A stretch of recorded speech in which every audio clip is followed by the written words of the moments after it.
Number 5، صحابی کے بارے میں پانچواں عقیدہ یہ ہے کہ صحابی تنقید سے بالا تر ہے۔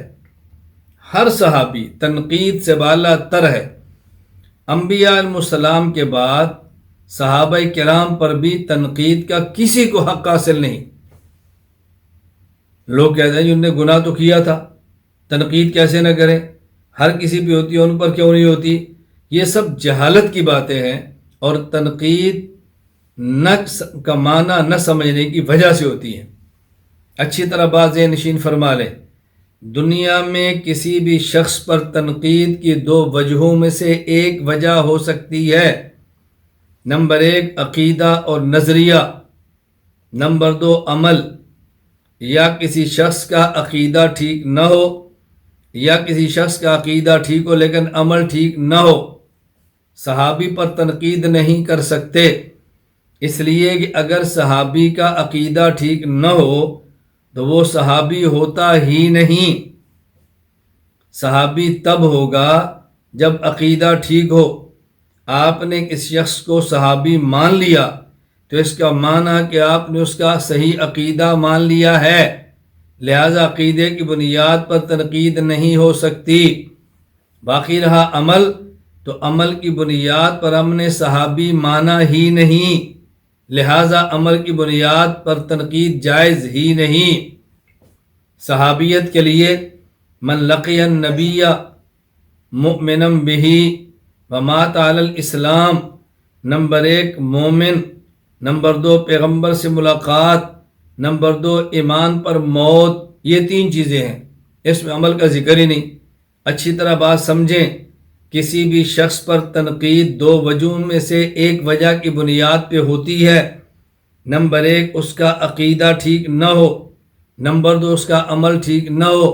اگر عقیدہ ٹھیک نہ ہو تو صحابی ہوتا ہی نہیں، پھر صحابی مان کر تنقید کیسے؟ جب صحابی مان لیا تو اس کا معنی عقیدہ ٹھیک ہے۔ نمبر 2 عمل کی بنیاد پر صحابی مانا ہی نہیں، تو پھر صحابی پر عمل کی بنیاد پہ تنقید کیسے؟ اس لیے اہل سنت والجماعت احناف کا نظریہ ہے صحابہ تنقید سے بالا تر ہیں۔ امام ابو عبداللہ محمد بن احمد انصاری قرطبی رحمہ اللہ تعالی، وفات 671 ہجری، اپنی تفسیر الجامع احکام القرآن، قرآن کریم کی آیت محمد الرسول اللہ والذین معہ کے تحت لکھتے ہیں، فرماتے ہیں وقد ذہبت شرذمۃ لا مبالاۃ بہم الی ان حال الصحابۃ کحال غیرہم، بہت چند ایک گھٹیا قسم کے لوگ جن کی کوئی حیثیت نہیں ہے، انہوں نے یہ ذہن بنایا کہ صحابہ ایسے ہیں جیسے عام آدمی ہوتا ہے، فیلزم البحث عن عدالتہم، صحابہ کی عدالت پہ بحث کر سکتے ہیں، ومنہم من فرق بین حالہم فی بداءۃ الامر فقال انہم کانوا علی العدالۃ اذا ذاک ثم تغیرت بہم الاحوال فزارت فیہم الحروب وسفک الدماء۔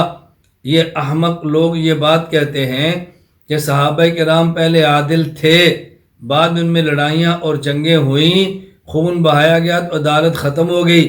علامہ قرطبی فرماتے ہیں ھذا مردود، ھذا مردود، یہ عقیدہ مردود ہے، رد کرتے ہیں اس کو، قطعاً قبول نہیں کرتے۔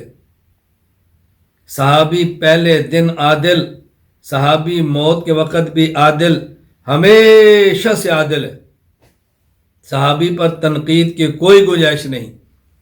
جو صحابہ کرام رضی اللہ عنہم اجمعین پر تنقید کرے وہ اہل سنت والجماعت کا فرد نہیں، کسی اور کا ایجنٹ ہے، کسی اور کا نمائندہ ہے، کسی اور کا خوشہ چین ہے، کسی اور کا نمک حلال یا نمک حرام کو کسی اور کا ہے، یہ ہمارا نہیں ہو سکتا۔ ہم صحابہ کرام کو تنقید سے بالا تر سمجھتے ہیں۔